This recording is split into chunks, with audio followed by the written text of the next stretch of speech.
Welcome back to Profiles in Caring as we conclude our story on Village Partners International, performing life-saving surgeries in the village of Montbin-Crochu, Haiti.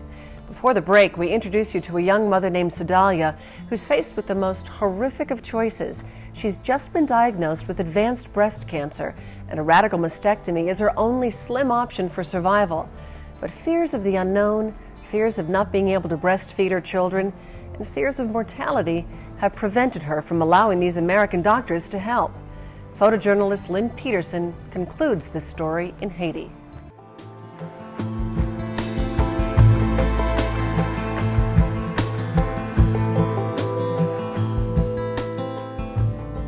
I couldn't sleep all night. Torrential rains, lightning, and thunder echo from outside. My head was spinning with thoughts of what else could I have done to convince Sedalia to have this surgery. And I wasn't the only member of this group who suffered a restless night. Volunteer Terry Deal's journal described it best. She is a beautiful woman, 36 years old with 6 children, and her biggest concern was not her cancer, but how she would feed her baby. She told us that she feeds her baby with her good breast. That's probably why the cancer is so big, my sister said.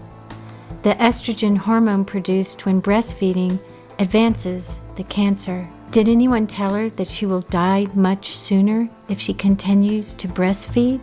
I stared at the ground. There was never a question that she would die. Later, at breakfast, we heard the word that she had decided to come back to the hospital for surgery. A lot of people had a lot of play into that, making her make, for us, the right decision to extend her life. And the amount of despair that she had and hopelessness the day of the surgery. The trust it must have taken for her to come and let us do what was necessary to make her life a little bit better and easier. I don't know that I can imagine that. And I'm just glad that we can be here at this time to help her through that. Later, I watched my sister remove her breast and lymph nodes. As they proceeded with Sedalia's surgery, in the waiting room there was another young girl who caught my eye. I heard Lynn's voice. Terry, do we have any milk? There's a baby out here who's severely dehydrated and has worms. The baby girl, a toddler really, was so bloated that her skin had split along her legs and arms, leaving dead, black, paper-thin flaps that peel back from open, oozing wounds. Her eyes were nearly swollen shut, her cheeks unnaturally puffed, her belly deceivingly full. She was too weak to cry. I can't get her to eat anything, said Lynn, his journalistic persona put aside. The mother instinct in me took over, and I crumbled the bread into tiny bits and pushed them into her mouth with my fingers.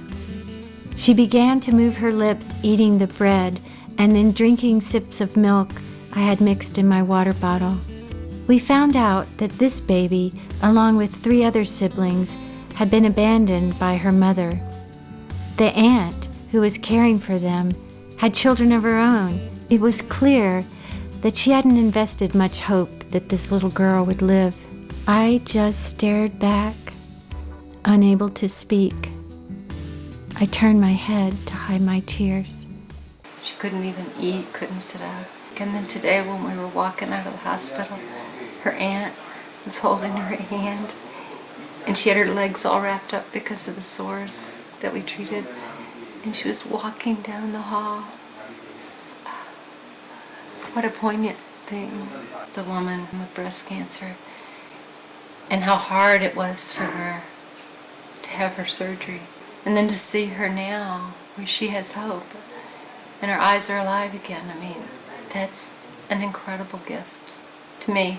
How hard is it to perform your surgeries to save a life, but then even in post-op they don't have food? Wouldn't nutrition be an essential element of recovery? I mean, how hard is that just for you to know that you've done your job, but you can't feed them all, you can't do it all? No, but you do what you can. Mother Teresa said, when asked how she could take care of a crowd, she said, when I look up, I don't see a crowd. I see one person, and I help that person, and I help the next and the next, and then when I look up, the crowd is gone. You know, we can't feed Haiti. Maybe we can give some food to one child, one family. Maybe we can help them get through a time that will allow them to move to a place where they can be better.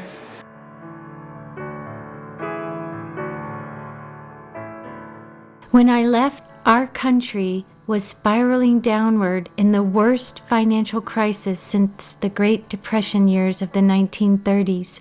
Here, in this rural mountain village in Haiti, there's a crisis of a different kind, a human crisis. You know, we could change this. I mean, really, we are able, from a Monday to a Friday, to decide in the United States to take $85 billion and make it available to AIG to keep them propped up.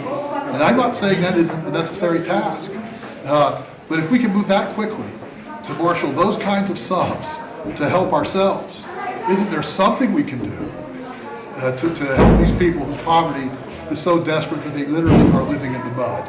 There's always a chance, even the slightest. There's always a chance.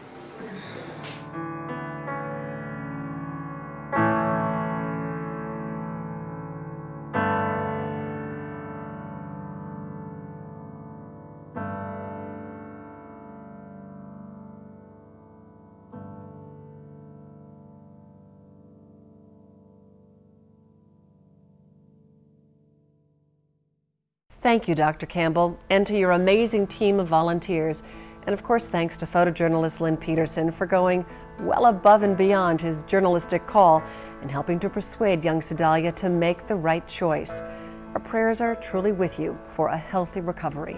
And if you're inspired and you'd like to learn more, log on to our website, goodtube.org, and search keyword Village Partners International.